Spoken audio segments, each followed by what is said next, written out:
ಎಲ್ರಿಗೂ ನಮಸ್ಕಾರ. ನೀವು ನೋಡ್ತಾ ಇದ್ದೀರಾ ಸುದ್ದಿ ಸಮಯ ನ್ಯೂಸ್ ಚಾನಲ್. ಇದು ಲೋಕಲ್ ಎಕ್ಸ್ಪ್ರೆಸ್. ನಾನು ಮಹರ್ದು ಡಾಕುಳಿಗೆ ಮತ್ತೆ ಹೊಸ ಸುದ್ದಿಗಳನ್ನು ತೆಗೆದುಕೊಂಡು ನಾವು ನಿಮ್ಮ ಮುಂದೆ ಬರ್ತಾ ಇದ್ದೀವಿ. ಈ ದಿನದ ಪ್ರಮುಖ ಹೆಡ್ಲೈನ್ಸ್ಗಳನ್ನು ನೋಡ್ಕೊಂಡು ಬರೋಣ. ನಗರದ ರಂಗಮಂದಿರದಲ್ಲಿ ಹಮ್ಮಿಕೊಂಡಿದ್ದ ಬ್ರಹ್ಮಶ್ರೀ ನಾರಾಯಣ ಗುರು ಜಯಂತಿ ಕಾರ್ಯಕ್ರಮ. ಮಹಾತ್ಮರ ಜಯಂತಿಗಳನ್ನು ಎಲ್ಲ ಸಮುದಾಯದವರು ಸೇರಿ ಆಚರಣೆ ಮಾಡಬೇಕು. ನಾರಾಯಣ ಗುರುಗಳು ಕೇರಳದಲ್ಲಿ ದೊಡ್ಡ ಕ್ರಾಂತಿಯನ್ನೇ ಮಾಡಿದರು. ಸಚಿವ ರಹೀಂ ಖಾನ್ ಹೇಳಿಕೆ. ಡಾಕ್ಟರ್ ಗುರುಪಾದಪ್ಪ ನಾಗಮರಪಳ್ಳಿ ಆಸ್ಪತ್ರೆಗೆ ಮತ್ತೆ ಅಧ್ಯಕ್ಷರಾಗಿ ಆಯ್ಕೆಯಾದ ಸೂರ್ಯಕಾಂತ್ ನಾಗಮರಪಳ್ಳಿ ಆಸ್ಪತ್ರೆ ಆವರಣದಲ್ಲಿ ಹಾಗೂ ಮಾಧವನಗರದ ಗೃಹ ಕಚೇರಿಯಲ್ಲಿ ಸನ್ಮಾನಿಸಿದ ಗೌರವಿಸಿದ ಅಪಾರ ಹಿತೈಷಿಗಳು. ಜನರ ಸೇವೆ ಮಾಡುವ ಹುಮ್ಮಸ್ಸು ಇಮ್ಮಡಿಗೊಂಡಿದೆ. ತರುಣ್ ನಾಗಮರಪಳ್ಳಿ. ಬಾಲ್ಕಿ ತಾಲೂಕಿನ ಕಟಕ್ಚಿಂಚೋಳಿಯ ಹುಲ್ಕುಂಟಿ ಮಠದಲ್ಲಿ ಜರುಗಿದ ಶಾಂತಲಿಂಗೇಶ್ವರ ರಥೋತ್ಸವ. ನಡುವಿನ ಸೋಮವಾರ ದಿವಸ ಜರುಗಿದ ಜಾತ್ರಾ ಮಹೋತ್ಸವ. ಸಾನ್ನಿಧ್ಯ ವಹಿಸಿದ ಪೂಜ್ಯ ಶ್ರೀ ಶಿವಾನಂದ ಸ್ವಾಮಿಗಳು. ಸಾವಿರಾರು ಭಕ್ತಾದಿಗಳು ಆಗಮಿಸಿ ಯಶಸ್ವಿಗೊಳಿಸಿದ ಮಹೋತ್ಸವ. ಔರಾ ತಾಲೂಕು ಆಡಳಿತ ಹಾಗೂ ತಾಲೂಕು ಪಂಚಾಯತ್ ಔರಾದ್ ವತಿಯಿಂದ ಜರುಗಿದ ಡಿ ದೇವರಾಜ್ ಅರಸ್ ಅವರ 109ನೇ ಜಯಂತಿ ಕಾರ್ಯಕ್ರಮ. SSLC ಪಾಸಾದ ವಿದ್ಯಾರ್ಥಿಗಳಿಗೆ ಸನ್ಮಾನಿಸಿದ ತಾಲೂಕು ಆಡಳಿತ. ಇಂದಿನ ಒಂದಿಷ್ಟು ವಾರ್ತೆಗಳ ವಿವರಗಳನ್ನು ಕೂಡ ನಾವು ನೋಡ್ಕೊಂಡು ಬರೋಣ. ನಾರಾಯಣ ಗುರುಗಳು ಸಾಮಾಜಿಕ ಸಮಾನತೆಗಾಗಿ ಅಂದು ಕೇರಳದಲ್ಲಿ ದೊಡ್ಡ ಕ್ರಾಂತಿಯನ್ನೇ ಮಾಡಿದರು ಎಂದು ಪೌರಾಡಳಿತ ಹಾಗೂ ಹಜ್ ಖಾತೆ ಸಚಿವರಾಗಿರುವಂಥ ರಹೀಂ ಖಾನ್ ಅವರು ಹೇಳಿದರು.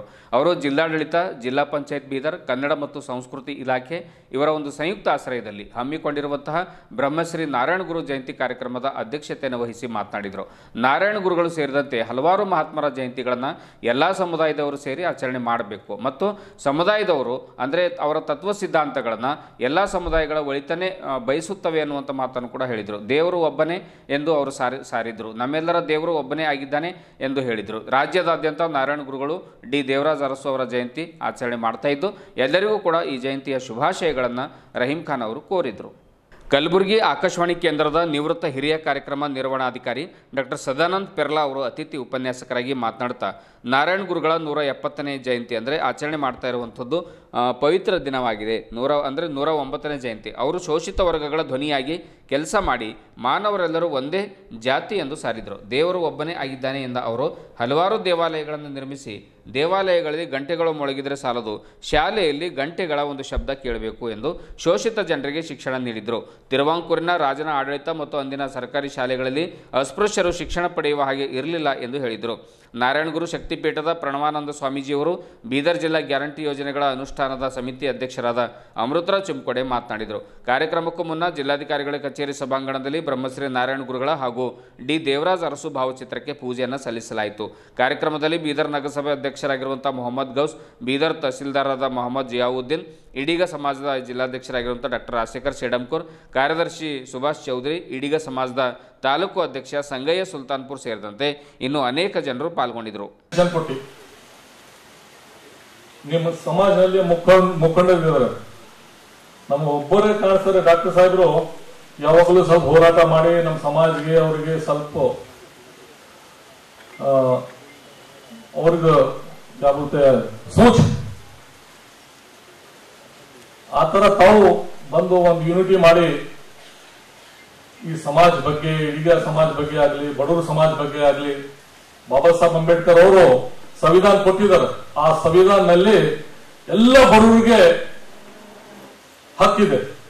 ಆ ಹಕ್ಕು ಎಲ್ಲರೂ ತಾವು ಬಂದು ಕೇಳಿದಾಗೆ ಅದು ಸಿಗ್ತದೆ. ಅದರ ಸಲುವಾಗಿ ಇವತ್ತು ತಮ್ಮೆಲ್ಲರಿಗೆ ನಾನು ತುಂಬಾ ಶುಭಾಶಯಗಳು ಹೇಳ್ತೇನೆ. ಮತ್ತು ಸರ್ಕಾರ ಮತ್ತು ನಾನು ಮತ್ತು ನಮ್ಮ ಡಿಸ್ಟ್ರಿಕ್ಟ್ ಇನ್ಚಾರ್ಜ್ ಮಿನಿಸ್ಟರ್ ಯಾವಾಗಲೂ ತಮ್ಮ ಜೊತೆಗೆ ಇದೆ. ನೀವೆಲ್ಲರೂ ನನಗೆ ಬಡವರು ಆಶೀರ್ವಾದ ಮಾಡಿದ್ದಾರೆ. ಇಲ್ಲಾಂದ್ರೆ ಈ ಸ್ಥಾನ ನನಗೆ ಸಿಗ್ತಿದ್ದಿಲ್ಲ. ನನ್ಗೆ ಗೊತ್ತಿದೆ ಇಲ್ಲಿ ಫೈಟ್ ಏನಾಗಿದೆ, ಬಡವರದು ಮತ್ತು ದೊಡ್ಡವರು, अमीर गरीब बड़ा छोटा बोल के इलेक्शन हुआ इस बार, आप लोगों को पूरा को पता है. तो वो बड़े लोगों की ये चाहत थी कि एक बैकवर्ड, दलित, माइनॉरिटीज कभी भी न्याय ना बोल के सोचता हूं. सभी जगह वही लोग रहना बोल. पांचों जगह बिदर में पांच MLA है, तो पांचों 5 कड़े ಅವರೇ ಇರಬೇಕು. ದೊಡ್ಡ ಮಂದಿ ಬೇರೆ ಜಾತಿಯವರು ಯಾರು ಇರಬಾರ್ದು. ಚಿಕ್ಕ ಜಾತಿ ಆಗಲಿ, ಬ್ಯಾಕ್ವರ್ಡ್, ದಲಿತ್, ಮೈನಾರಿಟೀಸ್ ಆ ತರ ಯಾರ್ದು ಇರಬಾರ್ದು ಅಂತ ಯಾವಾಗಲೂ ಎಲೆಕ್ಷನ್ ಬಂದಾಗ ಅವ್ರು ಪ್ರೀ ಪ್ಲಾನ್ ಮಾಡ್ತಾರೆ. ಬೇರೆ ಬೇರೆ ಕಡೆ ಇರ್ತಾರೆ, ಬಟ್ ಒಳಗಿಂದ ಒಂದೇ ಇರ್ತಾರೆ. ನಮ್ಮೂರಿಗೆ ಗೊತ್ತಾಗಲ್ಲ ಪಾಪ. ನಮ್ಮವರಿಗೆ ಏನೇನೋ ಹೇಳ್ತಾರೆ. ಆದರೂ ಈ ಸಲ ತಾವು ಆಶೀರ್ವಾದ ಮಾಡಿದ್ರಿ. ನನಗೆ ಸಿದ್ದರಾಮಯ್ಯ ಸಾಹೇಬರು ಮಂತ್ರಿ ಮಾಡಿದ್ದಾರೆ. ಇಲ್ಲಾಂದ್ರೂ ನೀವು ಫಸ್ಟ್ ನೀವೇ ಮುಖ್ಯ. ನೀವು ಆಶೀರ್ವಾದ ಮಾಡಿಲ್ಲ ಅಂದ್ರು ನನಗೆ ಸಿದ್ದರಾಮಯ್ಯ ಸಾಹೇಬರು ಮಂತ್ರಿ ಮಾಡ್ಲಿಕ್ಕೆ ಆಗ್ತದಿಲ್ಲ. ಅವರಿಗೆ ಅವ್ರು ಮಾಡಿದ್ದಾರೆ. ಮತ್ತೆ ಬೀದರ್ನಲ್ಲಿ ನಾನು ಯಾವಾಗ್ಲೂ ಯಾವ ಜಾತಿ ಇಲ್ಲ, ಯಾವ ಧರ್ಮ ಇಲ್ಲ, ಎಷ್ಟು ಸಾಧ್ಯತೆ ಆಗ್ತದೆ ಒಳ್ಳೆ ಕೆಲಸ ಮಾಡ. ಅದ್ರ ಸಲಗೆ ಈ ಒಂದು 6 ತಿಂಗಳಿನಲ್ಲಿ ನನ್ನ ಡಿಪಾರ್ಟ್ಮೆಂಟ್ ಲಿಂದ ನಾನು 400 ದುಡ್ಡು ಬೀದರ್ಗೆ ಕೊಟ್ಟಿದ್ದೇನೆ. 400 crores. ಈಗ ಎಲ್ಲ ಪ್ರೊಸೆಸ್ ನಲ್ಲಿದೆ. ರೋಡ್, ಡ್ರೈನ್, ಲೈಟ್, UGD ಮತ್ತೆ ಗಾರ್ಡನ್ ಡೆವಲಪ್ಮೆಂಟ್ ಗೆ 60 ಕೋಟಿ ಕೊಟ್ಟಿದ್ದೀನಿ. ಅದು ಎಲ್ಲ ಒಂದು 6 months ನಲ್ಲಿ ಎಲ್ಲ ಇಂಪ್ಲಿಮೆಂಟ್ ಆಗ್ತದೆ. ಮತ್ತೆ ಅದಕ್ಕಿಂತ ಜಾಸ್ತಿ ನಾನು ಎಲ್ಲರಿಗೆ ಒಂದು ಪ್ರೀತಿ ವಿಶ್ವಾಸದಿಂದ ನನ್ನ ಹೆಸರು ಹಿಡಿದ್ರು ಅವರು ನನಗೆ ಸಹಾಯ ಮಾಡಿದ್ದಾರೆ ಇಲ್ಲ, ಓಟ್ ಹಾಕಿದ್ದಾರೆ ಇಲ್ಲ, ಅದು ಇಲ್ಲ, ಪಾಪ ಒಳ್ಳೆಯರಿದ್ದಾರೆ ಅಂತ ಅಷ್ಟು ಹೇಳ್ತಾರೆ. ಅದೇ ನನಗೆ ಸಾಕು. ನಿಮ್ಗೆಲ್ಲರಿಗೂ ಮುಂದೆ ನನ್ಗೆ ಆಶೀರ್ವಾದ ಇರ್ಬೇಕು. ಇಡೀ ಬೀದರ್ಗೆ ನೀವು ಎಲ್ಲರಿಗೆ ಒಳ್ಳೆ ರೀತಿಯಿಂದ ನಾವು ಬೀದರ್ನಲ್ಲಿ ಯಾವ ಜಾತಿ ಯಾವ ಧರ್ಮ ಅವ್ರವ್ರ ಮನೆಯಲ್ಲಿ ಅವ್ರವ್ರು ಅವಾಗ ಅವ್ರ ಜೊತೆಗೆ ಇರ್ಲಿ. ಆದ್ರೂ ಹೊರಗೆ ಪಬ್ಲಿಕ್ ನಲ್ಲಿ ನಾವು ಒಂದೇ ಮೈಂಡ್ ತಗೊಂಡು ಹೋಗಿ ಎಲ್ಲರಿಗೆ ಈಕ್ವಾಲಿಟಿ ಏನ್ ಕೊಡ್ಬೇಕಂತ ಹೇಳಿದ್ದಾರೆ. ಬಸವಣ್ಣ ಅವರು ಹೇಳಿದ್ದಾರೆ, ಬಾಬಾ ಸಾಹೇಬ್ ಅಂಬೇಡ್ಕರ್ ಅವರು ಹೇಳಿದ್ದಾರೆ, ಎಲ್ಲರೂ ಸಮಾಜ ಮಹಾತ್ಮ ಅವರು ಹೇಳಿದ್ದಾರೆ. ಅದು ನಾವು ಎಲ್ಲರೂ ಆತರ ಹೋಗ್ಬೇಕಂತ ನಡಿಬೇಕಂತ ಹೇಳಿ ತಮ್ಮೆಲ್ಲರಿಗೆ ಧನ್ಯವಾದ ಹೇಳ್ತೀನಿ. ನಮಸ್ಕಾರ. ಸಂದೇಶವನ್ನ ತತ್ವಶಃ ಪಾಲಿಸಿರ್ತಕ್ಕಂಥ ನಮ್ಮ ಮಾಜಿ ಮುಖ್ಯಮಂತ್ರಿಗಳಾಗಿರ್ತಕ್ಕಂಥ ಡಿ ದೇವರಾಜ ಅರಸು ಅವರ ಒಂದು ಜಯಂತಿ ಕೂಡ ಒಂದೇ ದಿನ ಆಗಿರೋದು ಬಹಳ ಕಾಕತಾಳೀಯ. ಆದ ಕಾರಣ ಇದು ಒಂದು ಪವಿತ್ರ ದಿನ ಅಂತ ನಾನು ಭಾವಿಸ್ತೇನೆ. ಇವತ್ತು ಕರ್ನಾಟಕದ ಎಲ್ಲ ಜಿಲ್ಲಾ ಮಟ್ಟದಲ್ಲಿ ಮತ್ತು ತಾಲೂಕು ಮಟ್ಟದಲ್ಲಿ ಇಂತಹ ಒಂದು ಪಾವನ ಕಾರ್ಯಕ್ರಮ ನಡೀತಾ ಇದೆ. ಮುಖ್ಯವಾಗಿ ನಾನು ನೆನಪಿಸಲೇಬೇಕು, ನಾನು ಅವಾಗ ಮಂಗಳೂರಿನಲ್ಲಿದ್ದೆ. ಮಾನ್ಯ ಸಚಿವರೇ, ನಮ್ಮ ಆಗಿನ ಅರಣ್ಯ ಮಂತ್ರಿಗಳಾಗಿರ್ತಕ್ಕಂಥ ರಮಾನಾಥ ರೈ ಅವರು ಮತ್ತು ಕೇಂದ್ರದ ವಿತ್ತ ಸಚಿವರಾಗಿ ಕಾರ್ಯನಿರ್ವಹಿಸಿ ಜನಾನುರಾಗಿಯಾದಂತ ಅಪ್ಪಟ ಶುದ್ಧ ರಾಜಕಾರಣಿಯಾಗಿರ್ತಕ್ಕಂಥ ಜನಾರ್ದನ ಪೂಜಾರಿ ಅವರ ನೇತೃತ್ವದಲ್ಲಿ ಮಾನ್ಯ ಸಿದ್ದರಾಮಯ್ಯ ಅವರು ಬಂಟ್ವಾಳ ಕ್ಷೇತ್ರಕ್ಕೆ ಬಂದಿದ್ರು. ಒಂದು ನಾರಾಯಣ ಗುರು ಮಂದಿರವನ್ನ ಉದ್ಘಾಟನೆ ಮಾಡಲು ಬಂದಾಗ 2016ರಲ್ಲಿ ಅವರೊಂದು ಮನವಿಯನ್ನ ಸಲ್ಲಿಸ್ತಾರೆ. ಮಾನ್ಯ ಮುಖ್ಯಮಂತ್ರಿಗಳೇ, ಬ್ರಹ್ಮಶ್ರೀ ನಾರಾಯಣ ಗುರುಗಳು ಒಂದೇ ಜಾತಿ ಒಂದೇ ಮತ ಒಬ್ಬನೇ ದೇವರು ಎಂದು ಸಾರಿದ ಮಹಾತ್ಮ. ಅವರ ಸಂದೇಶ ಕೇವಲ ಕೇರಳದಲ್ಲಿ ಮಾತ್ರ ಅಲ್ಲ, ಇಡೀ ಜಗತ್ತಿನಾದ್ಯಂತ ಪ್ರಸಾರ ಆಗಬೇಕಾದ್ರೆ ಕರ್ನಾಟಕದಲ್ಲಿ ಕೂಡ ಆ ಜಯಂತಿಯನ್ನ ಒಂದು ಸರ್ಕಾರಿ ಜಯಂತಿಯನ್ನಾಗಿ ಮಾಡಿ ಜನಮಾನಸಕ್ಕೆ ಮುಟ್ಟಬೇಕು, ಮನದಂಗಳಕ್ಕೆ ಮುಟ್ಟಬೇಕು ಅನ್ನುವ ಒಂದು ಮನವಿಯನ್ನ ಕೊಟ್ಟಾಗ ಮನೆ ಸಿದ್ದರಾಮಯ್ಯನವರು ಅದಕ್ಕೆ ಹಿಂದು ಮುಂದೆ ನೋಡದೆ ತಕ್ಷಣದಲ್ಲಿ ಆದೇಶವನ್ನ ಕೊಟ್ಟಿರುವುದನ್ನ ನಾವು ಬಹಳ ಪ್ರಾಂಜಲ ಮನಸ್ಸಿನಿಂದ ಇವತ್ತು ನೆನಪು ಮಾಡಿಕೊಳ್ಬೇಕು. ನಾನು ಯಾಕೆ ಈ ಮಾತನ್ನ ಹೇಳ್ತಾ ಇದ್ದೇನೆ ಅಂತ ಹೇಳಿದ್ರೆ, ಕೇರಳ ರಾಜ್ಯದಲ್ಲಿ ಇವತ್ತು ಒಂದು ರಜೆಯನ್ನ ಸಾರಿ ಕಾರ್ಯಕ್ರಮವನ್ನು ಮಾಡಲು ಅನುವು ಮಾಡಿಕೊಡ್ತಾರೆ. ಆದ್ರೆ ಮಾನ್ಯ ಸಚಿವರು ನಿಮ್ಮ ಗಮನದಲ್ಲಿರಲಿ, ಆದ್ರೆ ಸರ್ಕಾರವೇ ವೆಚ್ಚ ಮಾಡಿ ಒಂದು ಜಿಲ್ಲಾ ಮಟ್ಟಕ್ಕೆ 50,000, ತಾಲೂಕು ಮಟ್ಟಕ್ಕೆ 25,000 ರೂಪಾಯಿಯನ್ನು ಕೊಟ್ಟು ನಾರಾಯಣ ಗುರು ಜಯಂತಿಯನ್ನು ಆಚರಿಸಿರಿ. ಆ ಮೂಲಕ ನಾರಾಯಣ ಗುರುಗಳ ಸಂದೇಶ ಹಳ್ಳಿ ಹಳ್ಳಿಗೆ ಮುಟ್ಲಿ ಅನ್ನುವ ದೊಡ್ಡ ಒಂದು ಪರಿಕಲ್ಪನೆಯನ್ನು ಇಟ್ಟುಕೊಂಡು ಅದನ್ನು ಘೋಷಣೆ ಮಾಡಿದ್ರು. ಅದಕ್ಕಾಗಿ 2016ರಿಂದ ಇವತ್ತಿನವರೆಗೆ ಅನೂಚಾನವಾಗಿ ಈ ಕಾರ್ಯಕ್ರಮ ಬಹಳ ಸಂಭ್ರಮದಿಂದ ನಡೀತಾ ಬರ್ತಾ ಇದೆ. ಇನ್ನೊಂದು ಬಹಳ ವಿಶೇಷವಾಗಿರ್ತಕ್ಕಂಥ ಸಂಗತಿ ಅಂದ್ರೆ 2023ರಲ್ಲಿ ನಮ್ಮ ಮಾನ್ಯ ಪೂಜ್ಯರಾದಂತಹ ಪ್ರಣವಾನಂದ ಸ್ವಾಮೀಜಿಯವರು ಚಿಂಚೋಳಿಯಿಂದ ಕಲಬುರಗಿಯವರೆಗೆ ಪಾದಯಾತ್ರೆ ಮಾಡಿದ್ರು. ಮಂಗಳೂರಿನಿಂದ ವಿಧಾನಸೌಧದವರೆಗೆ ಪಾದಯಾತ್ರೆ ಮಾಡಿದ ಫಲವಾಗಿ ಅಂದಿನ ಸಮಾಜ ಕಲ್ಯಾಣ ಖಾತೆಯ ಸಚಿವರಾಗಿರ್ತಕ್ಕಂಥ ಕೋಟ ಶ್ರೀನಿವಾಸ ಪೂಜಾರಿ ಅವರನ್ನ ನಾವು ನೆನೆಸಿಕೋಬೇಕು. ಅವರ ಪ್ರಯತ್ನದಿಂದ ಬೊಮ್ಮಾಯಿ ಸರ್ಕಾರ ಆಡಳಿತದಲ್ಲಿತ್ತು. ಆ ಸಂದರ್ಭದಲ್ಲಿ ನಮಗೆ ಒಂದು ನಿಗಮ ಬೇಕು ಅನ್ನುವ ಕೂಗಿಗೆ ಹೋಗೊಟ್ಟಂತಹ ಸರ್ಕಾರ ಒಂದು ನಿಗಮವನ್ನ ಸ್ಥಾಪನೆ ಮಾಡಿತ್ತು. ಕೊನೆಯ ಹಂತದಲ್ಲಿ ಈಡಿಗ ನಿಗಮವನ್ನ ಒಂದು ಸ್ಥಾಪನೆ ಮಾಡಲಿಕ್ಕೆ ಅದರ ರೂವಾರಿಯಾಗಿ ನಮ್ಮ ಪೂಜ್ಯ ಸ್ವಾಮೀಜಿಯವರು ನಿಲ್ತಾರೆ. ಸರ್ಕಾರ ಅವರ ಹೋರಾಟಕ್ಕೆ ಒಂದು ಒಪ್ಪಿಗೆಯನ್ನು ನೀಡಿ ಆ ಒಂದು ನಿಗಮವನ್ನು ಪ್ರಾರಂಭ ಮಾಡಿತು.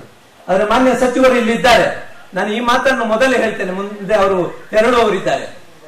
ಈಡಿಗ ನಿಗಮ ಸ್ಥಾಪನೆ ಆಗಿ ಇಷ್ಟು ಸಮಯ ಆದ್ರೂ ಒಂದು ನಯಾ ಪೈಸೆ ಕೂಡ ಈಡಿಗ ನಿಗಮಕ್ಕೆ ಕೊಡ್ಲಿಲ್ಲ. ನಿಗಮ ಆಗಿದೆ, ತುಂಬಾ ನಿಗಮಗಳನ್ನು ಮಾಡಿದ್ದಾರೆ. ಅದೆಷ್ಟೋ ನಿಗಮಗಳಿಗೆ 500 ಕೋಟಿ 250 ಕೋಟಿ ಕೊಟ್ಟಿದ್ದಾರೆ. ಬಹಳ ಸಂತೋಷ. ಎಲ್ಲ ಸಣ್ಣ ಸಣ್ಣ ಸಮುದಾಯಗಳಿಗೆ ಕೊಡಬೇಕಾಗಿದೆ. ಮೊನ್ನೆ BK ಹರಿಪ್ರಸಾದ್ ಅವರು ಒಂದು ಮಾತನ್ನ ಹೇಳ್ತಾರೆ. ಆ ಮಾತನ್ನ ನಾನು ಇಲ್ಲಿ ನೆನಪಿಸಬೇಕಾಗ್ತದೆ. ಏನು ಅಂತ ಹೇಳಿದ್ರೆ, ಚಿಕ್ಕ ಚಿಕ್ಕ ಸಮುದಾಯಗಳು ವಿಧಾನಸೌಧದಲ್ಲಿ ಅಥವಾ ಪಾರ್ಲಿಮೆಂಟಿನಲ್ಲಿ ಇಲ್ಲ ಅಂತ ಆದ್ರೆ, ಅಥವಾ ಅವರ ಶಾಸಕತ್ವ ಅಥವಾ MP ಸ್ಥಾನ ಇಲ್ಲ ಅಂತ ಆದ್ರೆ ಆ ಸಮಾಜಗಳಿಗೆ ಧ್ವನಿ ಸಿಗುವುದಿಲ್ಲ. ಅಂಥವರನ್ನು ಕೂಡ ನಾವು ಗುರುತಿಸಬೇಕು. ಅವರ ನಿಗಮಗಳಿಗೆ ಹಣವನ್ನ ಕೊಡಬೇಕು. ಎಲ್ಲರನ್ನು ಕೂಡ ಒಂದೇ ದೋಣಿಯಲ್ಲಿ ಕರ್ಕೊಂಡು ಹೋಗುವಂತ ವ್ಯವಸ್ಥೆ ಆಗಬೇಕು ಅಂತ ಅವರು ಹೇಳಿದ್ರು. ನಿಜವಾಗಿ ಸತ್ಯವಾದಂತ ಮಾತು. ಚಿಕ್ಕ ಚಿಕ್ಕ ಸಮುದಾಯಗಳು ಇವರು ನಮ್ಮ ಸಹಕಾರ ರತ್ನ ದಿವಂಗತ ಡಾಕ್ಟರ್ ಗುರುಪಾದಪ್ಪ ನಾಗಮಾರಪಳ್ಳಿ ಅವರು ಸ್ಥಾಪಿಸಿ ಹೋದ ಡಾಕ್ಟರ್ ಗುರುಪಾದಪ್ಪ ನಾಗಮಾರಪಳ್ಳಿ ಸಹಕಾರ ಆಸ್ಪತ್ರೆಗೆ ಮತ್ತೆ ಸೂರ್ಯಕಾಂತ್ ನಾಗಮಾರಪಳ್ಳಿ ಅವರು ಅಧ್ಯಕ್ಷರಾಗಿ ಉಪಾಧ್ಯಕ್ಷರಾಗಿ ತರುಣ್ ಸೂರ್ಯಕಾಂತ್ ನಾಗಮಾರಪಳ್ಳಿ ಆಯ್ಕೆಯಾಗಿದ್ದಾರೆ. ಹೀಗಾಗಿ ಔರಾ ತಾಲೂಕು ಸೇರಿದಂತೆ ವಿವಿಧ ತಾಲೂಕುಗಳಿಂದ ಆಗಮಿಸಿರುವಂತಹ ಅಪಾರ ಅಭಿಮಾನಿಗಳು, ಹಿತೈಷಿಗಳು ಹಾಗೂ ನಾಗಮಾರಪಳ್ಳಿ ಕುಟುಂಬದ ಆಪ್ತರು, ಸ್ನೇಹಿತರು ನಗರದ ಒಂದು ಆಸ್ಪತ್ರೆಗೆ ಹಾಗೂ ಮಾಧವ್ ನಗರದಲ್ಲಿರುವಂಥ ಗೃಹ ಕಚೇರಿಗೆ ಆಗಮಿಸಿ ಅವರನ್ನು ಸನ್ಮಾನ ಮಾಡಿದರು. ಈ ದೇಶ ಅಂದರೆ ಈ ಸಂದರ್ಭದಲ್ಲಿ ಮಾತನಾಡಿರುವಂಥ ತರುಣ್ ನಾಗಮಾರಪಳ್ಳಿಯವರು ಡಾಕ್ಟರ್ ಗುರುಪಾದಪ್ಪ ನಾಗಮಾರಪಳ್ಳಿ ಆಸ್ಪತ್ರೆ ಬಡವರಿಗಾಗಿಯೇ ಸ್ಥಾಪಿತವಾಗಿದೆ. ಬಡವರಿಗೆ ಉತ್ತಮ ಸೇವೆ ಸಿಗಬೇಕು, ಪ್ರತಿಯೊಬ್ಬರಿಗೂ ಕೂಡ ಆರೋಗ್ಯ ಸುಗಮವಾಗಿ ಇಡುವಂಥ ನಿಟ್ಟಿನಲ್ಲಿ ಸೇವೆ ನೀಡಲಾಗ್ತಾ ಇದೆ. ಆಸ್ಪತ್ರೆಯನ್ನು ಇನ್ನೂ ಉನ್ನತ ಮಟ್ಟಕ್ಕೆ ಕೊಂಡೊಯ್ಯುವಂಥ ಪ್ರಯತ್ನ ಮಾಡಲಾಗುವುದು ಎನ್ನುವಂಥ ಮಾತನ್ನು ಕೂಡ ತರುಣ್ ಹೇಳಿದರು. ಸೂರ್ಯಕಾಂತ್ ನಾಗಮಾರಪಳ್ಳಿಯವರು ಅಧ್ಯಕ್ಷರಾಗಿ ಹಾಗೂ ಅವರ ಸುಪುತ್ರ ತರುಣ್ ಎಸ್ ನಾಗಮಾರಪಳ್ಳಿಯವರು ಉಪಾಧ್ಯಕ್ಷರಾಗಿ ಆಯ್ಕೆಯಾಗಿದ್ದಾರೆ ಎಂದು ಸುದ್ದಿ ತಿಳಿಯುತ್ತಲೇ ನಾಗಮಾರಪಳ್ಳಿ ಕುಟುಂಬದ ಆಪ್ತರು, ಸ್ನೇಹಿತರು ಹಾಗೂ ಅಭಿಮಾನಿಗಳು, ಹಿತೈಷಿಗಳು ಸಾವಿರಾರು ಸಂಖ್ಯೆಯಲ್ಲಿ ಮಾಧವ್ ನಗರದ ಅವರ ಗೃಹ ಕಚೇರಿಗೆ ಆಗಮಿಸಿ ಸನ್ಮಾನಿಸಿ ಗೌರವಿಸಿದರು. ದೊಡ್ಡ ದೊಡ್ಡ ಹಾರ ತುರಾಯಿಗಳನ್ನು ತೆಗೆದುಕೊಂಡು ಬಂದರು. ಮೈಸೂರು ಪೇಟ ತಲೆ ಮೇಲಿಟ್ಟ ಜನರು ಸಿಹಿಯನ್ನು ತಿನ್ನಿಸಿ ಸಂತಸವನ್ನು ವ್ಯಕ್ತಪಡಿಸಿದರು. ಇದೇ ವೇಳೆ DCC ಬ್ಯಾಂಕ್ನ ನಿರ್ದೇಶಕರಾಗಿರುವಂಥ ಉಮಾಕಾಂತ್ ನಾಗಮಾರಪಳ್ಳಿ ಸೇರಿದಂತೆ ಆಸ್ಪತ್ರೆಯ ನಿರ್ದೇಶಕರು ಹಾಗೂ ಗಣ್ಯರು ಉಪಸ್ಥಿತರಿದ್ದರು. ಸಮಸ್ತ ಬೀದರ್ ಜಿಲ್ಲೆಯ ಜನತೆಗೆ ನಾಗಮಾರಪಳ್ಳಿ ಆಸ್ಪತ್ರೆಯ ಪ್ರತಿಯೊಂದು ನಿರ್ದೇಶಕರು, ಅಧ್ಯಕ್ಷರು ಹಾಗೂ ಉಪಾಧ್ಯಕ್ಷರ ಕಡೆಯಿಂದ ನಮಸ್ಕಾರಗಳು. ಇವತ್ತು ತುಂಬ ಸುಸರ್ಜಿತವಾಗಿ ಶಿಸ್ತಿನಂತೆ ಎಲೆಕ್ಷನ್ ಅವಿರುದ್ಧವಾಗಿ ಮತ್ತೆ ನಮ್ಮ ಬೋರ್ಡ್ ಆಯ್ಕೆಯಾಗಿದೆ. ಜಿಲ್ಲೆಯ ಪ್ರತಿಯೊಂದು ರಾಜಕೀಯ ನಾಯಕರಾಗಿರ್ಬೋದು, ಜಿಲ್ಲೆಯ ಪ್ರತಿಯೊಂದು ವ್ಯಕ್ತಿ ಆಗಿರ್ಬೋದು, ನಮ್ಮ ಮೇಲೆ ಇಕ್ಕಿರೋ ಭರವಸೆ ತಮ್ಮೆಲ್ಲರಿಗೂ ಅಭಿನಂದನೆಗಳನ್ನು ಹೇಳುತ್ತೇನೆ. ನಮ್ಮ ಪರಿವಾರದ ಮೇಲೆ ಇಕ್ಕಿರೋ ಭರವಸೆ, ನಮ್ಮ ಆಡಳಿತ ಮಂಡಳಿ ಮೇಲೆ ಇಕ್ಕಿರೋ ಭರವಸೆ ಈ ಮುಂದೆ ಈ ಆಸ್ಪತ್ರೆ ಉನ್ನತ ಸ್ಥಾನಕ್ಕೆ ಬೆಳೆದಿದೆ. ಈ ಸರಿ ತುಂಬ ಹೊಸ ಮುಖಗಳು ಬಂದಿದೆ. ನಮ್ಮ ನರ್ಸರೆಡ್ಡಿ ಸರ್ ಆಗಿರ್ಬೋದು, ಹಾಗೆ ಸುಮಾರು 2-3 ಹೊಸ ಮುಖಗಳು ಬಂದಿದೆ. ಅವರೆಲ್ಲರ ಸಹಕಾರ, ಪ್ರತಿಯೊಬ್ಬರು ಸಹಕಾರದೊಂದಿಗೆ ಪ್ರತಿಯೊಬ್ಬರು ಮೀಡಿಯಾ ಚಾನೆಲ್ ವತಿಯಿಂದ ಪ್ರತಿಯೊಬ್ಬರಿಗೆ ನಾವು ಎಲ್ರಿಗೂ ಅಭಿನಂದನೆ ಸಲ್ಲಿಸ್ತೇನೆ. ಎಲ್ರಿಗೂ ಧನ್ಯವಾದ ಸರ್. ಸರ್, ನಾನು ಆಲ್ರೆಡಿ ಡೈರೆಕ್ಟರ್ ನಿರ್ದೇಶಕ ಕಳೆದ ಬೋರ್ಡಲ್ಲೂ ನಿರ್ದೇಶಕನಾಗಿದ್ದೇನೆ. ಈ ಸರಿ ಹೊಸ ಜವಾಬ್ದಾರಿಯನ್ನು ಸಿಕ್ಕಿದೆ. ಆದರೆ ಅದೇ ಹಳೆ ಹುಮ್ಮಸ್ಸೇ ಇದೆ. ಅವತ್ತು ನಾನು ಡೈರೆಕ್ಟ್ ನಿರ್ದೇಶಕನಾದರೂ ಕೂಡ ಉಪಾಧ್ಯಕ್ಷ ಕೆಲಸ ಮಾಡ್ತಾರೆ, ಅಧ್ಯಕ್ಷರು ಏನು ಕೆಲಸ ಮಾಡ್ತಾರೆ ಅದೇ ಕೆಲಸ ಮಾಡ್ತಿದ್ದೆ. ಇವಾಗೂ ಕೂಡ ನಾನೇನು ಉಪಾಧ್ಯಕ್ಷ ಅಂತ ಬರೀ ಟ್ಯಾಗ್ಲೈನ್ ಸಿಕ್ಕಿದೆ. ಬಟ್ ನಾನು ಮಾಡುವ ಸೇವೆ ಮತ್ತು ನಾನು ಸಲ್ಲಿಸುವ, ನಾನು ಕೊಡುವ ಟೈಮ್ ಅಷ್ಟೇ ಅಲ್ಲ. ಈ ಆಸ್ಪತ್ರೆ ನಮ್ಮ ಆಸ್ಪತ್ರೆಯ ಸಿಬ್ಬಂದಿಗಳಿಗೆ ಧನ್ಯವಾದಗಳು ಹೇಳ್ತೀನಿ. ಪ್ರತಿಯೊಬ್ಬರು ಕಳೆದ 10 ವರ್ಷಗಳಿಂದ ಪ್ರತಿಯೊಬ್ಬರು ಸೇವೆ ಸಲ್ಲಿಸುವುದು ಇವತ್ತು ಈ ಜಿಲ್ಲೆಯಲ್ಲಿ ಅಪಾರ. 1 ಲಕ್ಷಕ್ಕಿಂತ ಸುಮಾರು ಪೇಷಂಟ್ಸ್ ಟ್ರೀಟ್ ಮಾಡಿದ್ವಿ. ಕೋವಿಡ್ ಕೇರ್ ಸೆಂಟರ್ ಇಡೀ ಭಾರತದಲ್ಲೇ ಯಾರು ಮಾಡಿರಲಿಲ್ಲ. 1 ರೂಪಾಯಿದಲ್ಲಿ ನಮ್ಮ ಅಧ್ಯಕ್ಷರ ನೇತೃತ್ವದಲ್ಲಿ ಕೋವಿಡ್ ಕೇರ್ ಸೆಂಟರ್ ಮಾಡಿದ್ವಿ. We are the only one cooperative centre ಅಂತ ಹೇಳಕ್ಕೆ ಬಯಸ್ತೀನಿ. ಆ್ಯಂಡ್ ನಮ್ಮ ಆಸ್ಪತ್ರೆ ಯಾಕೆ ಅಷ್ಟು ವಿಶೇಷವಾಗಿದೆ, ದಿವಂಗತ ಡಾಕ್ಟರ್ ಗುರುಪಾದಪ್ಪ ನಾಗಮಾರಪಳ್ಳಿ ಅವರು ಕಟ್ಟಿರುವ ಈ ಆಸ್ಪತ್ರೆ ಯಾಕೆ ಅಷ್ಟು ವಿಶೇಷವಿದೆ ಅಂದರೆ, ನಮ್ಮ ಆಡಳಿತ ಮಂಡಳಿಯಲ್ಲಿ ಅನೇಕ ಆಸ್ಪತ್ರೆಗಳ ಅಧ್ಯಕ್ಷರಿದೆ. ಅವ್ರಿಗೂ ಗೊತ್ತಿದೆ. ಅವರೆಲ್ಲ ಪ್ರೈವೇಟ್ ಹಾಸ್ಪಿಟಲ್ ಅಧ್ಯಕ್ಷರಾದರೂ ಕೂಡ ಈ ಒಂದು ಸಹಕಾರ ಆಸ್ಪತ್ರೆ ಬೆಳಿಬೇಕು. ದಿವಂಗತ ಡಾಕ್ಟರ್ ಗುರುಪಾದಪ್ಪ ನಾಗಮಾರಪಳ್ಳಿಯ ಕನಸಿನ ಕೂಸು ಪ್ರತಿಯೊಬ್ಬರಿಗೆ ಸಹಾಯ ಆಗಬೇಕಂತ ಈ ಆಸ್ಪತ್ರೆಯ ಅದೇ ನಿರ್ದೇಶಕ ಮಂಡಳಿ ಆಗಿದ್ದೇವೆ. ನಮ್ಮ ಮಾಮ ಆದ ಭೀಮರಾವ್ ಪಾಟೀಲ್ ಆಗಿರ್ಬೋದು, ಸಂತೋಷ್ ತಾಳಂಪಳ್ಳಿ ಸರ್ ಆಗಿರ್ಬೋದು, DK ಸಿದ್ದರಾಮ್ ಸರ್ ಆಗಿರ್ಬೋದು, ರಜನೀಶ್ ವಾಲಿ ಸರ್ ಆಗಿರ್ಬೋದು, ಅಶೋಕ್ ರೇಜಂತಾಲ್ ಸರ್ ಆಗಿರ್ಬೋದು, ಮುದ್ಗೆ ಮಾಮ ಆಗಿರ್ಬೋದು, ಪ್ರತಿಯೊಬ್ಬರು ಪ್ರತಿಯೊಂದು ಕ್ಷೇತ್ರದಿಂದ ಪ್ರತಿಯೊಂದು ಫೀಲ್ಡಲ್ಲಿ ಏನು ಎಕ್ಸ್ಪರ್ಟ್ ಇದ್ದಾರೆ ಅವ್ರು ಪ್ರತಿಯೊಬ್ಬರು ನಮ್ಮ ಆಸ್ಪತ್ರೆ ನಿರ್ದೇಶಕರಾಗಿ ಈ ಆಸ್ಪತ್ರೆಗೆ ಉನ್ನತ ಮಟ್ಟದಲ್ಲಿ ನಮ್ಮ ಅಧ್ಯಕ್ಷರಾದ ಸೂರ್ಯಕಾಂತ್ ನಾಗಮಾರಪಳ್ಳಿಯವರ ನೇತೃತ್ವದಲ್ಲಿ ಈ ಆಸ್ಪತ್ರೆ ಇನ್ನು ಉನ್ನತ ಸ್ಥಾನ ಪಡೆಯುತ್ತೆ. ಪ್ರತಿಯೊಬ್ಬ ಬಡವರಿಗೆ, ಪ್ರತಿಯೊಬ್ಬ ಶ್ರೀಮಂತರಿಗೆ ಅಷ್ಟೇ ಪ್ರೀತಿಯಿಂದ ನೋಡ್ಕೊಂತೀವಿ. ನಮ್ಮ ಸಿಬ್ಬಂದಿ ಹೈದರಾಬಾದ್ನಲ್ಲಿ ಇವರು ಪೇಷಂಟ್ಸ್ 40 ಲಕ್ಷ ಆಗಿದ್ದು ಅವರಿಗಂದ್ರೆ ನೀವು ಬಚಾಸಲ್ ಅಂದಿರು ಅಲ್ಲಿ ಬಂದು ನೀವು 1 ರೂಪಾಯಿ ತಗೊಂಡು ಬಚಾಸಲ್ ಆ ಬಗ್ಗೆ ಆ ಪೇಷಂಟ್ ಬಗ್ಗೆ ಏನಂದ್ರೆ ಸರ್. ಆ ಪೇಷಂಟ್ ನಮ್ಮಲ್ಲಿ ಇಕ್ಕಿರೋ ನಂಬಿಕೆ, ಜನರು ತೋರಿಸಿದ ನಂಬಿಕೆ, ಧನ್ಯವಾದ ಹೇಳ್ತೀನಿ ಸರ್. ಅದೇ ಅಂತಾನೆ ಅಧ್ಯಕ್ಷರು ಮತ್ತೆ ಆಡಳಿತ ಮಂಡಳಿ ಇಷ್ಟು ಸ್ಟ್ರಾಂಗ್ ಆಗಿದೆ ಅಂದ್ರೆ ನಮ್ಗೆ ಗೊತ್ತಿದೆ. ನಮ್ಮ ಸಿಬ್ಬಂದಿ ನಮ್ಮ ಜೊತೆ ಯಾವತ್ತೂ ಇದೆ. ನಮ್ಮ ಸಿಬ್ಬಂದಿ ಯಾರನ್ನು ಭೇದ ಭಾವ ಮಾಡದೆ ನಮ್ಮ ಅಷ್ಟೂ ಜನರಿಗೆ, ಅಷ್ಟೇ ಬಡವರಿರಲಿ ಅಷ್ಟೇ ಶ್ರೀಮಂತರಲ್ಲಿ ಅಷ್ಟೇ ಪ್ರೀತಿಯಿಂದ ನೋಡ್ಕೊಂಡು ಕೋವಿಡ್ ಅಲ್ಲಿ ನಾವು ಒಬ್ಬರೇ ಇದ್ದೀವಿ. 250 ಜನ ಪೇಷಂಟ್ಸಿಗೆ ಟ್ರೀಟ್ ಮಾಡಿದ್ವಿ. ಒಬ್ಬರದು ಸಾವಾಗಲಿ. ರೆಮಿಡಿಸಿವಿರ್ ಇಂಜೆಕ್ಷನ್ 20 ಸಾವಿರ 40 ಸಾವಿರ ಮಾಡ್ತೀವಿ. ₹1 ಟ್ರೀಟ್ ಮಾಡಿದ್ವಿ. ಆ ವ್ಯಕ್ತಿ ಹತ್ರ ₹1 ಇಲ್ಲ ಅಂದ್ರೂ ಕೂಡ ನಮ್ಮ ಅಧ್ಯಕ್ಷರು ಅವ್ರ ಕೈಯಿಂದ ₹1 ಕೊಟ್ಟು ಟ್ರೀಟ್ಮೆಂಟ್ ಮಾಡಿಸಿದ್ರೆ ಅದೆಲ್ಲ ತಮ್ಮ ಮೀಡಿಯಾದವರಿಗೆ ಸಹಾಯದಿಂದ ನಮ್ಗೆ ಇಷ್ಟು ಮಾಡಕ್ಕೆ ಅವಕಾಶ ಆಗ್ತದೆ. ನಮ್ಮ ಮೀಡಿಯಾದವರಿಗೆ ಗೊತ್ತಿದೆ, ಸುಮಾರು ಲಾಸ್ಟ್ 2-3 ವರ್ಷಗಳಿಂದ ಮೀಡಿಯಾದವರಿಗೆ ಎಷ್ಟೋ % ಡಿಸ್ಕೌಂಟ್ ಅಲ್ಲಿ ಕೊಡ್ತೀವಿ ನಾವು ಬಾಕಿ ಜನರಿಗಿಂತ. ಯಾಕಂದ್ರೆ ನೀವೆಲ್ಲ ನಿಮ್ಮ ಲೈಫ್ ರಿಸ್ಕ್ಗೆ ಹಾಕೊಂಡು ಕೋವಿಡ್ ಸಮಯ ಆಗಿರ್ಬೋದು, ಏನೇ ಸಮಯದಲ್ಲಿ ತಾವು ತಮ್ಮ ಜೀವನವನ್ನು ರಿಸ್ಕ್ ಅಲ್ಲಿ ಇಟ್ಕೊಂಡು ಏನು ನಡೀತಾ ಇದೆ ಲೈಫ್ ತೋರಿಸಿದ್ರೆ ತಮ್ಮೆಲ್ಲರಿಗೂ ಧನ್ಯವಾದಗಳು. ನನ್ನ ಮಾತಾಡೋಕ್ಕೆ ಅವಕಾಶ ಕೊಟ್ಟಿರೋ ತಮ್ಮೆಲ್ಲರಿಗೂ ಕೃತಜ್ಞತೆಗಳು, ಅಭಿನಂದನೆಗಳು. ಭಾಲ್ಕಿ ತಾಲೂಕಿನ ಖಟಕ್ಚಿಂಚೋಳಿ ಗ್ರಾಮದಲ್ಲಿ ವಾಡಿಕೆಯಂತೆ ಶ್ರಾವಣದ 3ನೇ ಸೋಮವಾರದಂದು ಭಾಲ್ಕಿ ತಾಲೂಕಿನ ಖಟಕ್ಚಿಂಚೋಳಿಯ ಹುಲ್ಕುಂಟಿ ಮಠದಲ್ಲಿ ಶಾಂತಲಿಂಗೇಶ್ವರರ ಜಾತ್ರಾ ಮಹೋತ್ಸವ ಹಾಗೂ ರಥೋತ್ಸವ ಸಂಭ್ರಮ ಸಡಗರದ ಮಧ್ಯೆ ಜರುಗಿತು. ಬೆಳಿಗ್ಗೆ ವಿಧಿವಿಧಾನಗಳಂತೆ ವಿಶೇಷ ಪೂಜೆ, ಅಭಿಷೇಕ, ಪಲ್ಲಕ್ಕಿ ಉತ್ಸವ, ವಿಧಿವಿಧಾನಗಳ ಪ್ರಕಾರ ರಾಚಪ್ಪ ಗೌಡಗಾವೆ ರಥೋತ್ಸವ ವಿಶೇಷ ಪೂಜೆಯನ್ನು ಸಲ್ಲಿಸಿದರು. ನಂತರ ರಥೋತ್ಸವ ಅದ್ದೂರಿಯಾಗಿ ಜರುಗಿತು. ಈ ಸಂದರ್ಭದಲ್ಲಿ ಖಟಕ್ಚಿಂಚೋಳಿ, ದುಬಿಲ್ಗುಂಡಿ, ಸುಲ್ತಾನಾಬಾದ್ ವಾಡಿ, ಏಣ್ಕೂರ್, ಮುಗನೂರ್, ಚಳಕಾಪುರ್, ಮಾಸಿಮಾಡ್, ಸಿಕಿಂದ್ರಾಬಾದ್ ವಾಡಿ, ಜಾಂತಿ, ಭಾಲ್ಕಿ ಸೇರಿದಂತೆ ಸುತ್ತಮುತ್ತಲಿನ ಹಳ್ಳಿಗಳು ಸೇರಿದಂತೆ ಆಂಧ್ರ, ತೆಲಂಗಾಣ, ಮಹಾರಾಷ್ಟ್ರದ ಸಾವಿರಾರು ಭಕ್ತರು ಈ ಒಂದು ರಥೋತ್ಸವ ಕಾರ್ಯಕ್ರಮದಲ್ಲಿ ಪಾಲ್ಗೊಂಡು ದೇವರ ದರ್ಶನವನ್ನು ಪಡೆದು ಪುನೀತರಾದರು. ಧರ್ಮಸಭೆಯಲ್ಲಿ ಪೂಜ್ಯ ಚಿಕ್ಕ ಗುರುನಂಜೇಶ್ವರ ಮಹಾಸ್ವಾಮಿಗಳು ಭರತನೂರು, ಪೂಜ್ಯ ಶಾಂತಬಾಬಾ ಲಿಂಗೋಳ್, ಪೂಜ್ಯ ಹೌಗಿಲಿಂಗ ಶಿವಾಚಾರ್ಯರು ಹಲ್ಬರ್ಗ ಮಾತನಾಡ್ತಾ ಶ್ರಾವಣ ಮಾಸ ಅತ್ಯಂತ ಪವಿತ್ರವಾದದ್ದು. ದೇವರ ಆರಾಧನೆ ಎಲ್ಲೆಡೆ ನಡೀತಾ ಇದೆ. ವಿಶೇಷವಾಗಿ ಜಾತ್ರಾ ಮಹೋತ್ಸವ ಸೇರಿದಂತೆ ಹಲವು ವಿಧಗಳ ಸತ್ಸಂಗ ಸತ್ಕಾರ್ಯ ಜರುಗ್ತಾ ಇದೆ. ಭಾಗವಹಿಸಿ ಪುನೀತರಾಗಬೇಕು ಎಂದು ಹೇಳಿದರು. ಅದೇ ರೀತಿಯಾಗಿ ಪೂಜ್ಯ ಹುಲ್ಕುಂಟಿ ಮಠದ ಪೂಜ್ಯ ಶಿವಾನಂದ ಮಹಾಸ್ವಾಮಿಗಳು ಮಾತನಾಡ್ತಾ ಹುಲ್ಕುಂಟಿ ಮಠವು ಅತ್ಯಂತ ಪ್ರಾಚೀನವಾದದ್ದು. ನಿಸರ್ಗ ಮಧ್ಯದಲ್ಲಿರುವಂತಹ ಮಠ ತನ್ನದೇ ಆದ ವಿಶೇಷತೆಯನ್ನು ಹೊಂದಿದೆ. ರೇವಣಸಿದ್ದೇಶ್ವರರು, ಅಲ್ಲಮ್ಮ ಪ್ರಭುಗಳು ಸೇರಿದಂತೆ ಅನೇಕ ಶರಣರು ಪೂಜ್ಯರು ತಪಸ್ಸನ್ನು ಕೈಗೊಂಡಿದ್ದಾರೆ. ಶಾಂತಲಿಂಗೇಶ್ವರರು ಭಕ್ತರ ಇಷ್ಟಾರ್ಥ ಪೂರೈಸುವ ಕಲ್ಪವೃಕ್ಷವಾಗಿದ್ದಾರೆ. ಭಕ್ತರ ಇಷ್ಟಾರ್ಥದಂತೆ ಈ ವರ್ಷವೂ ಕೂಡ ರಥೋತ್ಸವ ಜರುಗ್ತಾ ಇದೆ ಎಂದು ಹೇಳಿದರು. ಈ ಸಂದರ್ಭದಲ್ಲಿ ಜಾತ್ರೆಯಲ್ಲಿ ಕುಸ್ತಿ ಪಂದ್ಯಾವಳಿ ಎಲ್ಲರೂ ಗಮನ ಸೆಳೆಯಿತು.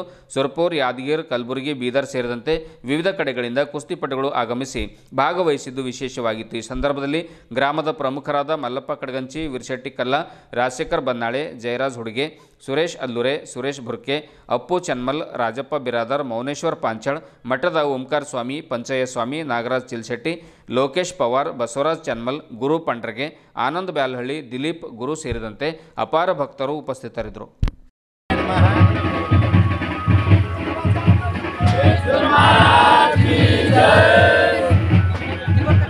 ಪವಿತ್ರವಾಗಿರ್ತಕ್ಕಂಥ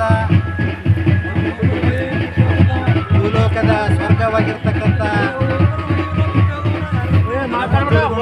ಶಾಂತಲಿಂಗ ಶಿವಯೋಗಿಗಳವರ ಜಾತ್ರಾ ಮಹೋತ್ಸವದ ಅಂಗವಾಗಿ ಸೇರಿರ್ತಕ್ಕಂಥ ಪರಮ ಪೂಜ್ಯ ಭರತನೂರು ಶ್ರೀಗಳವರಲ್ಲಿಯೂ ಹಾಗೂ ಶಾಂತಿಬಾಬಾ ಮಹಾರಾಜರಲ್ಲಿ ಅನಂತ ಶರಣಗಳನ್ನು ಹೇಳಿ ಸಮಸ್ತ ಭಕ್ತಾದಿಗಳಲ್ಲಿ ಕೂಡ ಅನಂತ ಆಶೀರ್ವಾದವನ್ನು ಮಾಡಿ ನಿಜವಾಗಿ ನಾವೆಲ್ಲರೂ ಒಂದು ಮಾತು ನೆನಪಿಡಬೇಕು. 12ನೇ ಶತಮಾನದಲ್ಲಿ ಬಸವಾದಿ ಶಿವಶರಣರ ವಚನಗಳು ರಕ್ಷಣೆ ಮಾಡಿ ಎಲ್ಲರಿಗೂ ವಚನಗಳ ಕಟ್ಟಣ ಕೊಟ್ಟಿರ್ತಕ್ಕಂಥ ಪವಿತ್ರವಾದಂಥ ಕ್ಷೇತ್ರ ಯಾವುದಾದಿದ್ದರೆ ಇದು ಹುಲ್ಕುಂಟಿಯ ಶಾಂತಲಿಂಗನ ಕ್ಷೇತ್ರ. ಇದು ಸಾಮಾನ್ಯವಾಗಿರ್ತಕ್ಕಂಥ ಕ್ಷೇತ್ರ ಅಲ್ಲ, ನಡೆದಾಡುವ ದೇವರಾಗಿ ಸಾಕ್ಷಾತ್ ಶಿವನೇ ಧರೆಗಿಳಿದು ಬಂದು ಅದ್ಭುತವಾದಂಥ ಪವಾಡ ಮಾಡಿರ್ತಕ್ಕಂಥ ಪುಣ್ಯ ಕ್ಷೇತ್ರ ಇದು. ಬೇಡಿದವರಿಗೆ ಬೇಡಿದನ್ನು ಕೊಡ್ತಕ್ಕಂಥ ಮಹಾಕ್ಷೇತ್ರ. ಈ ಕ್ಷೇತ್ರದ ಒಡೆಯನಾಗಿರ್ತಕ್ಕಂಥ ಶಾಂತಲಿಂಗೇಶ್ವರರು ಹುಲಿಯಿಂದ ಕತ್ತೆ ಭಿಕ್ಷವನ್ನು ಬೇಡಿಸಿ ಭಕ್ತಾದಿಗಳಿಗೆ ಪ್ರಸಾದವನ್ನು ನೀಡಿರ್ತಕ್ಕಂಥ ಪವಿತ್ರ ಕ್ಷೇತ್ರ ಇದು. ಈ ಕ್ಷೇತ್ರದ ಅಧಿಪತಿಯಲ್ಲೇ ಪ್ರತಿ ವರ್ಷವೂ ಕೂಡ ನಾವು ಪಲ್ಲಕ್ಕಿ ಮಹೋತ್ಸವ, ಶಾಂತಲಿಂಗೇಶ್ವರ ಪಲ್ಲಕ್ಕಿ ಮಹೋತ್ಸವವನ್ನು ಮಾಡ್ತಿದ್ದೇವೆ.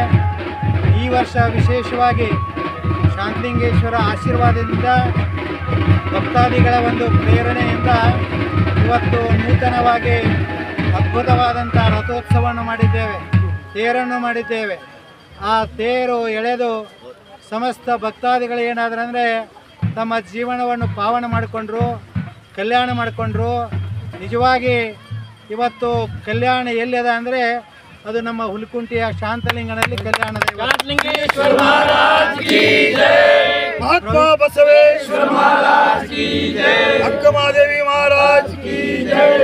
ಇಂಥ ಪವಿತ್ರವಾದ ಕ್ಷೇತ್ರದಲ್ಲಿ ಕೂಡಿರ್ತಕ್ಕಂಥ ಲಕ್ಷಾದಿ ಭಕ್ತಾದಿಗಳೆಲ್ಲರಿಗೂ ಆ ಶಾಂತಲಿಂಗೇಶ್ವರ ಆಶೀರ್ವಾದ, ಆರೋಗ್ಯ ಮತ್ತು ಮಳೆ ಬೆಳೆ ಎಲ್ಲವನ್ನು ಚೆನ್ನಾಗಿ ಕೊಟ್ಟು ಕಾಪಾಡಲೆಂದು ಹಾರೈಸಿ ಈ ಕಾರ್ಯಕ್ರಮದಲ್ಲಿ ಪಾಲ್ಗೊಂಡಿರುವ ಎಲ್ಲರಿಗೂ ಆ ಶಾಂತಲಿಂಗೇಶ್ವರನ ಆಶೀರ್ವಾದಗಳು. ಓಂ ಶ್ರೀ ಗುರು ಬಸವಲಿಂಗಾಯ.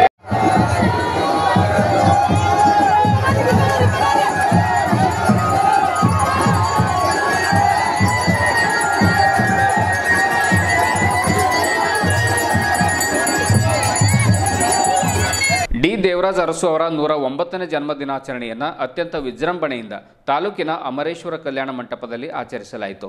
ಈ ಸಮಾರಂಭಕ್ಕೆ ಮುಖ್ಯ ಅತಿಥಿಗಳಾಗಿ ಮಲ್ಶೆಟ್ಟಿ ಚಿದ್ರೆ ಅವರು ತಾಲೂಕಿನ ದಂಡಾಧಿಕಾರಿಗಳು ಭಾಗವಹಿಸಿ ಕಾರ್ಯಕ್ರಮವನ್ನು ಉದ್ಘಾಟಿಸಿ ಅರಸುರವರ ಭಾವಚಿತ್ರಕ್ಕೆ ಪೂಜೆಯನ್ನು ಸಲ್ಲಿಸುವ ಮೂಲಕವಾಗಿ ಕಾರ್ಯಕ್ರಮವನ್ನು ಆರಂಭ ಮಾಡಿದರು. ಇದೇ ಸಂದರ್ಭದಲ್ಲಿ ಮುಖ್ಯ ಅತಿಥಿಗಳಾಗಿ ರಘುವೀರ್ ಸಿಂಗ್ ಠಾಕೂರ್, ಆರಕ್ಷಕ ವೃತ್ತ ನಿರೀಕ್ಷಕರು ಔರಾದ್, ಗದಿಗೆಪ್ಪ ಸಿದ್ದೇಶ್ವರ್ ನಿವೃತ್ತ ತಾಲೂಕು ಕಲ್ಯಾಣ ಅಧಿಕಾರಿಗಳು, ಹಿಂದುಳಿದ ವರ್ಗ ಕಲ್ಯಾಣ ಇಲಾಖೆ ಸೂರ್ಯಕಾಂತ್ ವಲ್ಲಾಪುರೆ, ನಿವೃತ್ತ ತಾಲೂಕು ಕಲ್ಯಾಣ ಅಧಿಕಾರಿಗಳು, ಹಿಂದುಳಿದ ವರ್ಗಗಳ ಕಲ್ಯಾಣ ಇಲಾಖೆ ಶಿವಕುಮಾರ್ ಘಾಟೆ, ಶ್ರೀ ಶಿವಕುಮಾರ್ ಮುಕ್ತೇದಾರ್, ಕಾರ್ಯನಿರತ ಪತ್ರಕರ್ತರ ಸಂಘ ಅಧ್ಯಕ್ಷರು ಔರಾದ್ ಸೇರಿದಂತೆ ಇನ್ನು ಅನೇಕ ಜನರು ವೇದಿಕೆ ಮೇಲೆ ಉಪಸ್ಥಿತರಿದ್ದರು.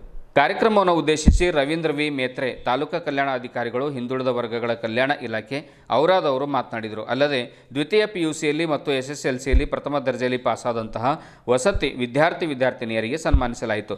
ವಸತಿ ನಿಲಯದಲ್ಲಿ ಡಿ ದೇವರಾಜ ಅರಸು ಅವರ ಹುಟ್ಟುಹಬ್ಬದ ನಿಮಿತ್ತ ಆಯೋಜನೆ ಮಾಡಿರುವಂಥ ಅನೇಕ ಕ್ರೀಡೆಗಳಲ್ಲಿ ಭಾಗವಹಿಸಿ ಪ್ರಥಮ, ದ್ವಿತೀಯ, ತೃತೀಯ ಸ್ಥಾನಗಳನ್ನು ಪಡೆದಂತಹ ವಿದ್ಯಾರ್ಥಿಗಳಿಗೆ ಬಹುಮಾನವನ್ನು ವಿತರಣೆ ಮಾಡಲಾಯಿತು. ಕಾರ್ಯಕ್ರಮವನ್ನು ಬಾಲಾಜಿ ಅಮರ್ವಾಡಿ ಅವರು ನಿರೂಪಣೆ ಮಾಡಿದರು ಮತ್ತು ಕೊನೆಯದಾಗಿ ರಾಜ್ಕುಮಾರ್ ಹಲ್ಮಡ್ಗೆ ಶಿಕ್ಷಣ ಸಂಯೋಜಕರು ಔರಾದ್ ಬಾ ಇವರು ಉಪನ್ಯಾಸವನ್ನು ನೀಡಿದರು. ಒಟ್ಟಾರೆ ಕಾರ್ಯಕ್ರಮವನ್ನು ತುಂಬ ಯಶಸ್ವಿಯಾಗಿ ಜರುಗಿತು.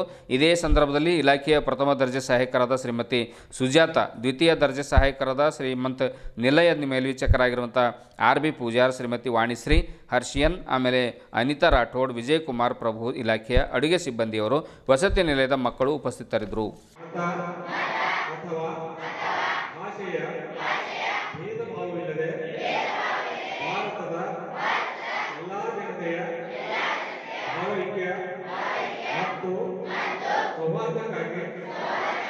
ಕಾರ್ಯನಿರ್ವಹಿಸುತ್ತೇನೆಂದು ನಾನು ಪ್ರತಿಜ್ಞೆ ಮಾಡುತ್ತೇನೆ.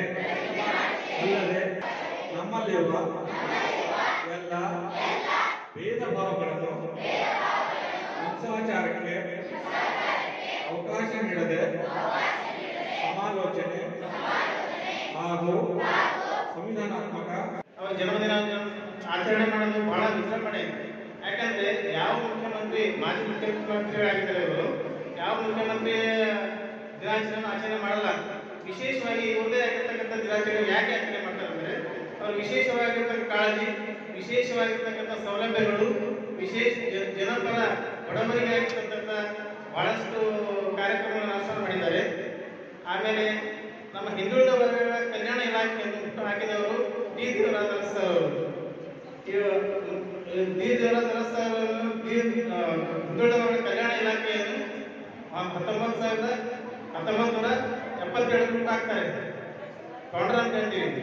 ಆದ್ರಿಂದ ಇವರ ಅಡಿಯಲ್ಲಿ ಎಲ್ಲ ವಸತಿ ಶಾಲೆಗಳು, ವಸತಿ ನಿಲಯಗಳು, ಆಮೇಲೆ ಇರ್ತಕ್ಕಂಥ ವಿವಿಧ ಸ್ಕಾಲರ್ಶಿಪ್ ಕಾರ್ಯಕ್ರಮಗಳು ಎಲ್ಲ ನಡೀತಾ ಇವೆ.